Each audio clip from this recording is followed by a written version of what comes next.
সেটা কি না গোলকের গোপন ধন হরিনাম সংকীর্তন রাধারানীর রত্ন ভান্ডার থেকে চুরি করে নিয়ে এসে জগতের দরজায় দরজায় জাতি ধর্ম বর্ণ নির্বিশেষে তিনি প্রেম দান করে গেলেন। কাউকে দেব না, এ ছোট জাত ও বড় জাত ও হিন্দু ও মুসলমান কোনো বাছাবাছি নেই।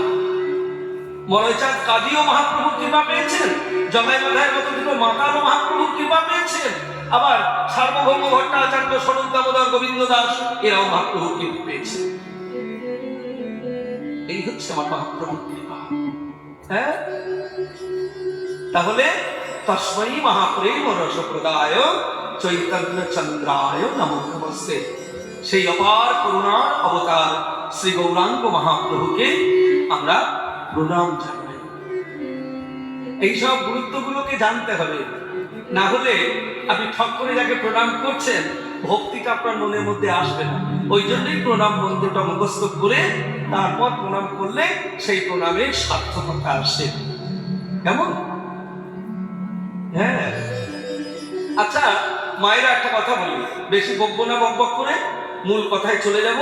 এই শুধু এইটুকুর ব্যাখ্যা করে নিই যে ভগবান যদি এত আনন্দময়, তাহলে আজকে ভগবানের গুণানুকীর্তন শ্রবণ করেও আমাদের এত দুঃখ কেন হয়? হ্যাঁ, আমাদের এত দুঃখ কেন? ভগবান আনন্দময়, তিনি আমাদেরকে আনন্দ দেওয়ার জন্য এসেছেন, কিন্তু তাও তবু আমাদেরকে দুঃখ যন্ত্রণা ভোগ করতে হয় কেন? নিতাই গৌর হরি হরি বল। আমাদের বাংলার একজন কবি খুব সুন্দর একটি গানের মধ্যে ঠাকুরের কাছে প্রার্থনা করেছেন, এটি মাতৃ সাধকের একটি গান। কি সুন্দর কথা দেখুন। মা গো আনন্দময়ী তুমি নিরানন্দ করুণা। মা গো আনন্দময়ী তুমি নিরানন্দ করুণা। মা গো আনন্দময়ী তুমি নিরানন্দ করুণা।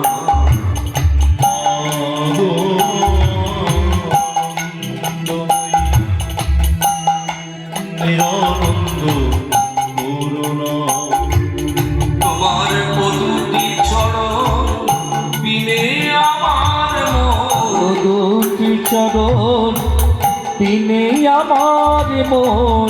পদুটি চরণ বিনে আমার মন, দুটি চরণ বিনে আমার মন। অন্য কিছু আর জানে না। মা গো আনন্দময়ী তুমি নিরানন্দ করুণা।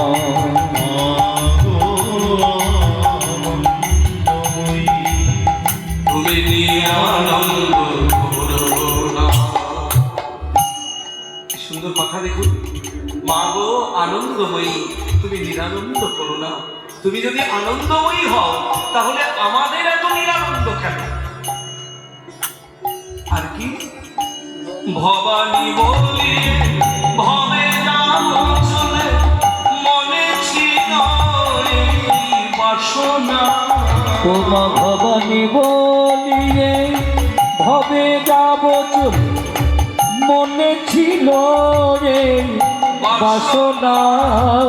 ভবানী বলিয়ে ভবে নাম চলে মনে ছিল এই বাসনা। তোমা ভবানী বলিয়ে ভবে যাব চলে মনে ছিল রে বাসনা। অকুল পাখারে ডুবাবে আমার, তুমি অকুল পাথারে ডুবাবে আমারে। স্বপনে উদ্ধাত জানি না। মা গো আনন্দময়ী তুমি নিরানন্দ করুণা। মা গো আনন্দময়ী তুমি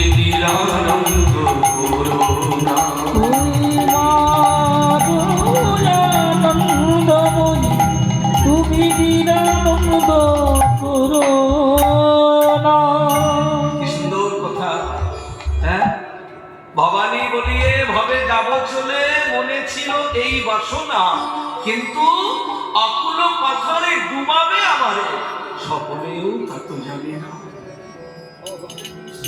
আর কি অহরে নিশিসে দুর্গা নামে হাসি দুঃখ রাশি তো গেল না। ও বাজহর নিশিশ্রী দুর্গা নামে ডাকি দুঃখ রাশি তবু গেল না।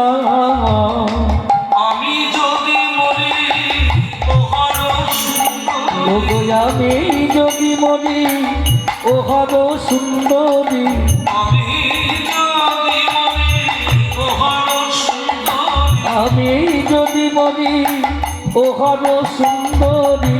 আমার দুর্গা নাম কেউ লবে না। ওগো মা গো আনন্দ মরি তুমি নিরানন্দ করুণা। তুমি নিরানন্দ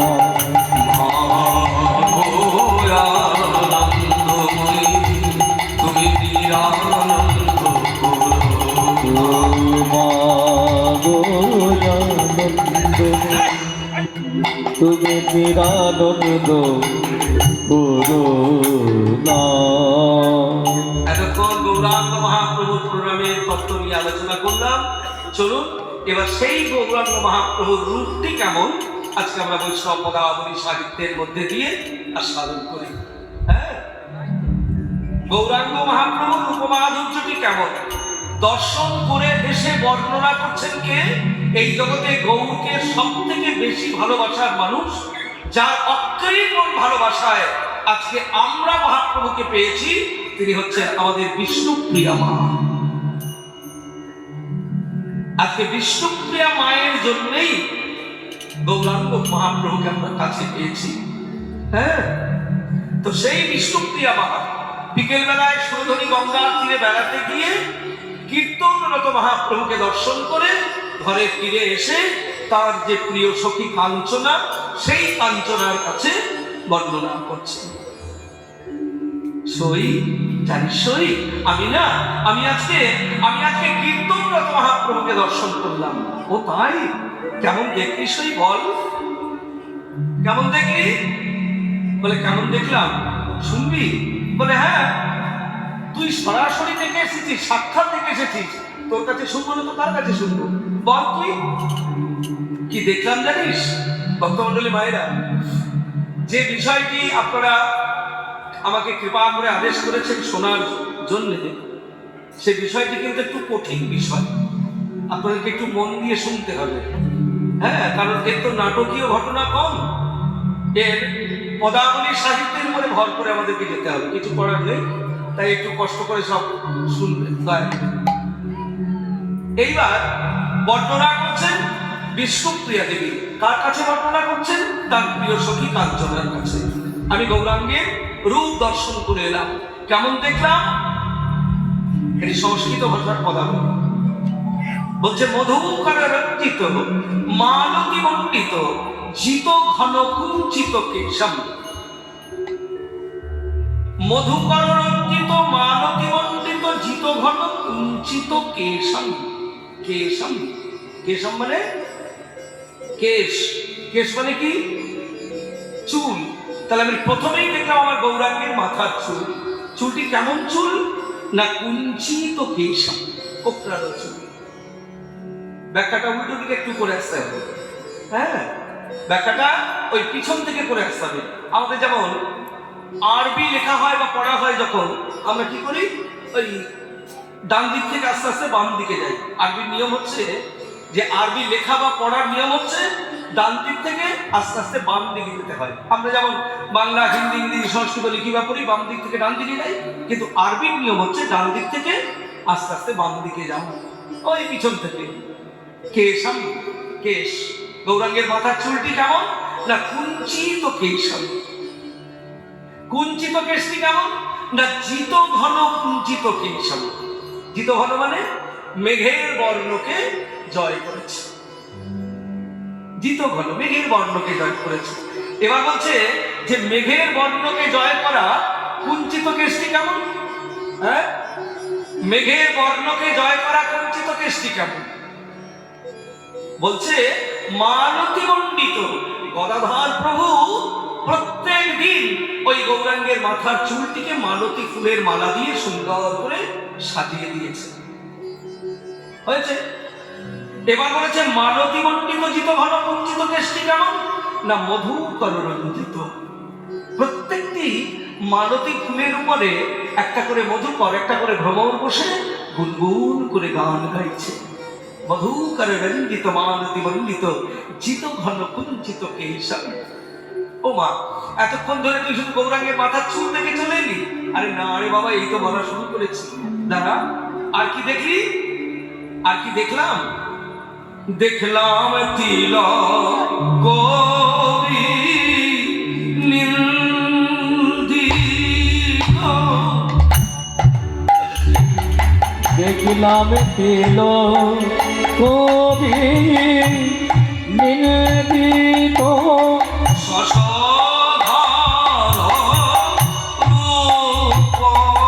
দেখলাম তিলক কবি নিন্দিত, শশধর রূপক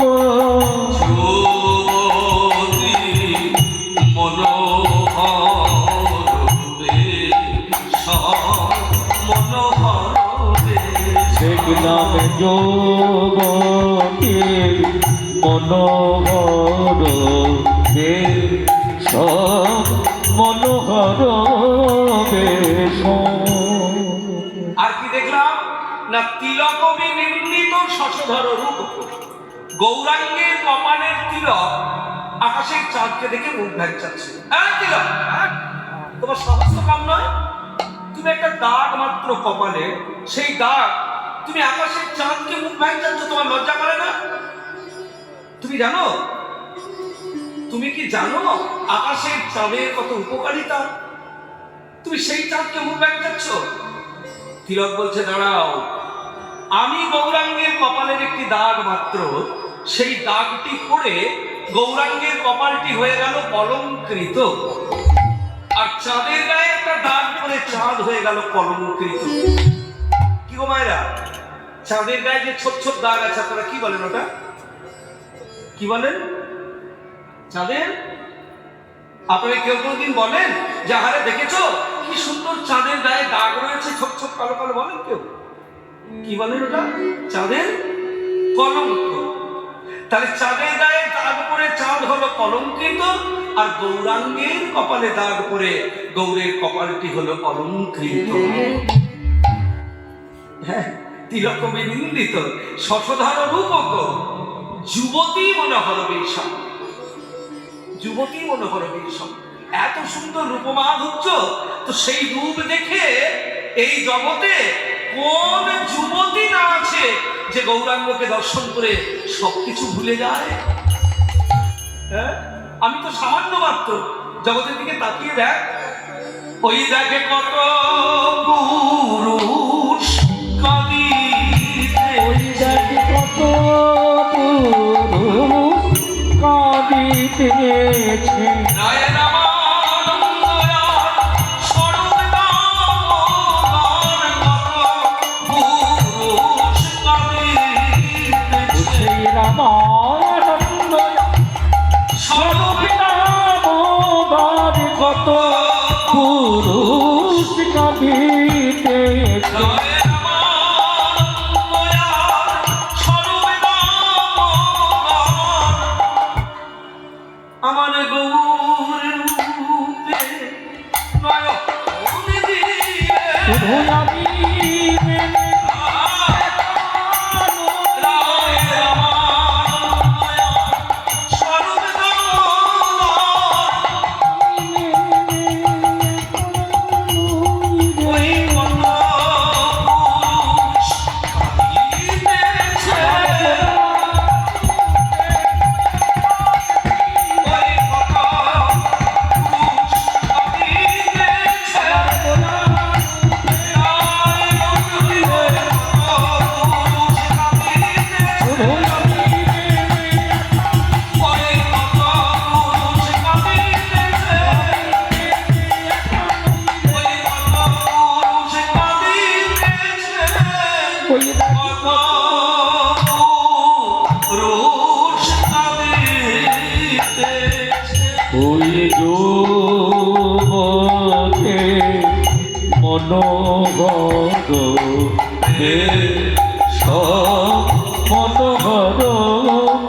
শশধর রূপক যুবতী মনোহর বেশ। হ্যাঁ, বলে শোনো, এই যে মায়েরা, শুধু কীর্তন শুনলে হবে না। বিষ্ণুপ্রিয়া বলে শুধু কীর্তন শুনলে হবে না, আমার কাছে শুধু শুনলে হবে না। আমি যেমন প্রাণ ভরে গৌর দেখেছি, তোমরাও সবাই প্রাণ ভরে গৌর দর্শন করো। নিতাই গৌর হরি হরি বল। তোমরা তোমরা দুটো নয়ন পেয়েছো গৌরাঙ্গকে দেখার জন্য, ওই দুটো নয়নে তোমরা গৌরাঙ্গকে দেখবে না? হ্যাঁ, কলয় গৌর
সংস্কৃত ভাষা তো। কলয় মানে হচ্ছে দেখো। কি দেখবে না? আমার উদার গৌরকে দেখো। কি দেখার আছে? নির্দিত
আমার উদার গৌরকে দেখো। যদি দেখতে হয় কিছু মায়েরা, এই জগতের মজার জিনিস দেখে সবাই নষ্ট করো না। দেখে যদি আনন্দ পেতে হয়, তাহলে আমার প্রাণ ভরে আনন্দময় গৌরাঙ্গ মহাপ্রভুকে দেখো। কি দেখবে না? নিন্দিত হাটক কান্তি কালে বড়। গৌরাঙ্গের অন্ধকান্তিটি কেমন না? সোনাকে নিন্দা করেছে। নিন্দিত হাটক। হাটক মানে হচ্ছে সোনা। জানো তো মায়েরা, সোনার কি কি নাম আছে? সোনার কি কি নাম আছে? হ্যাঁ, সোনার এক নাম কাঞ্চন, সোনার এক নাম কনক, সোনার এক নাম হাটক। এই হাটক মানে হচ্ছে সোনা। তা নিন্দিত হাটক, সোনার এক নাম হচ্ছে হাটক। সোনাকে নিন্দা করছে আমার গৌরাঙ্গ কান্তি। ভাই কীর্তনিয়া দাদা, তুমি কীর্তন করে গৌ গৌ করে 2-4টে পয়সা রোজগার করো, যা খুশি তাই বলে দেবে, মেনে নেবো।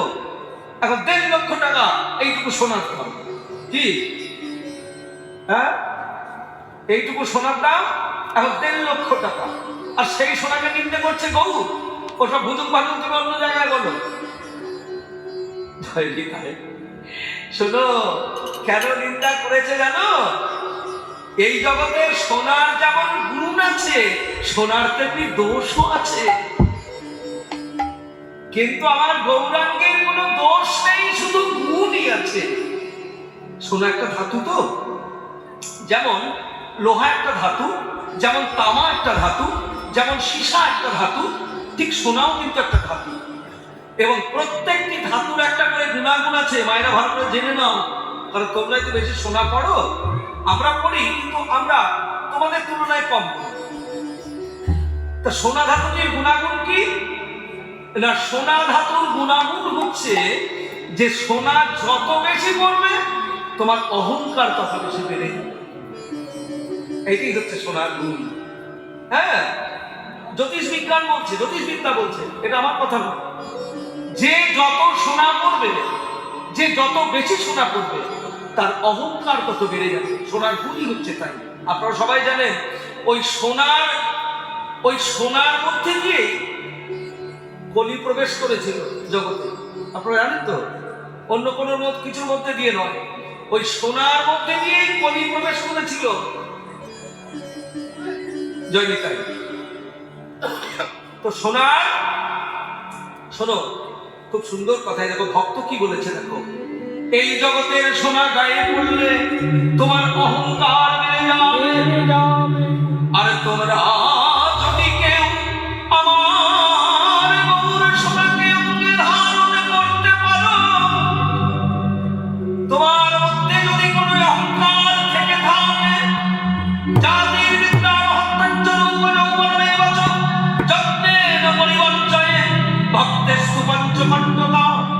জাতির অহংকার, বিদ্যার অহংকার, রূপের অহংকার, যৌবনের অহংকার, মহত্বের অহংকার, এইরকম অহংকার যদি তোমার মধ্যে থেকে থাকে, তাহলে সমস্ত অহংকার প্রশমিত হয়ে যাবে তুমি যদি আমার গৌর সোনাকে অঙ্গে ধারণ করতে পারো।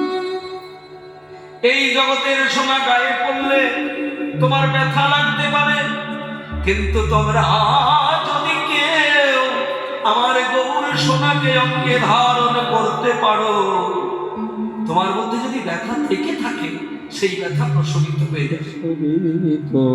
এই জগতের সোনা গায়ে পড়লে তোমার চোর ডাকাতের ভয় আসবে।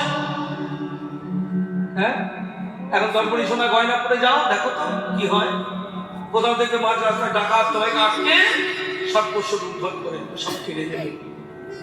কিন্তু তোমরা যদি কেউ আমার গৌর সোনাকে অঙ্গে ধারণ করতে পারো, তোমার দেহের মধ্যে বসবাসকারী 6টি বিখ্যাত ডাকাত, কাম, ক্রোধ, লোভ, মোহ, মদ, মাৎসর্য, এই 6টি ডাকাতের ভয় একবারে কমে যাবে। যার জন্যই তো রবীন্দ্রনাথ বলেছেন না, এ মণিহার আমার মনে সাজে। কি সুন্দর কথা বাংলার কবিদের। জালিয়ানওয়ালাবাগের হত্যাকাণ্ডের পরে যখন ব্রিটিশ গভর্নমেন্ট কবিগুরু রবীন্দ্রনাথ ঠাকুরকে নাইট উপাধি দিতে চেয়েছিলেন, আপনারা জানেন যারা পড়াশোনা করেছেন। জালিয়ানওয়ালাবাগের হত্যাকাণ্ডের পরে রবীন্দ্রনাথ ঠাকুর একজন বাঙালি মাথা উঁচু করে মেরুদণ্ড সোজা করে প্রতিবাদ করেছিলেন, এবং তার মুক্তি বন্ধ করে দেওয়ার জন্য তখনকার শাসক দল ব্রিটিশ সরকার তাকে নাইট উপাধি দিতে চেয়েছিলেন।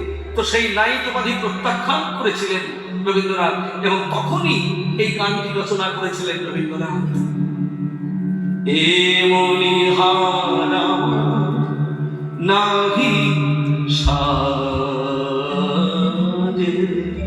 হে হারামায় লাগে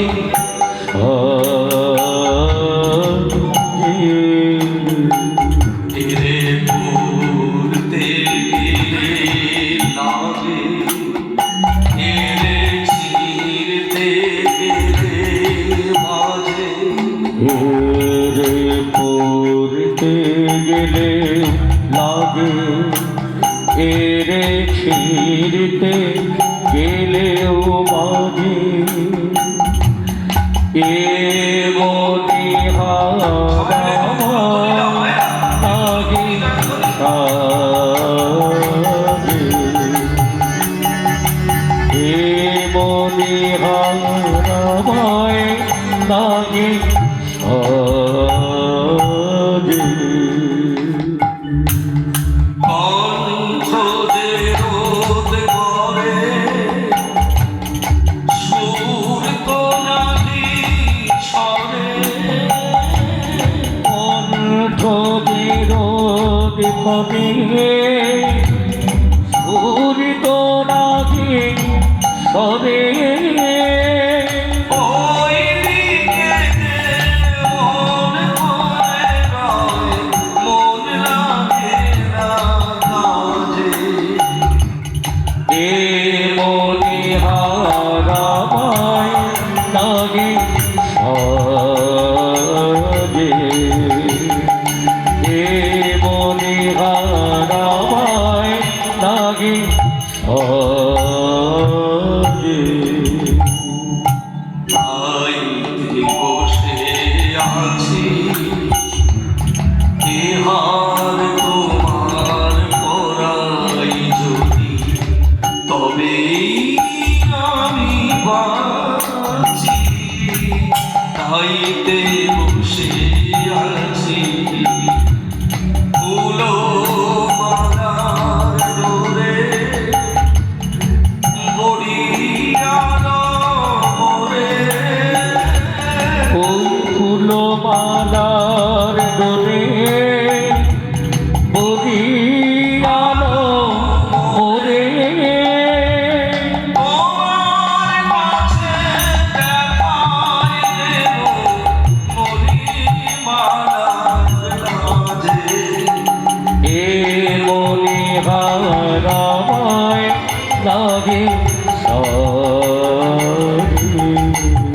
তেরে পড়তে গেলে লাগে, এরে ছিঁড়তে গেলেও লাগে এ মনে হারামায় লাগে সাজে এ মণিহার হারামায় লাগে সাজে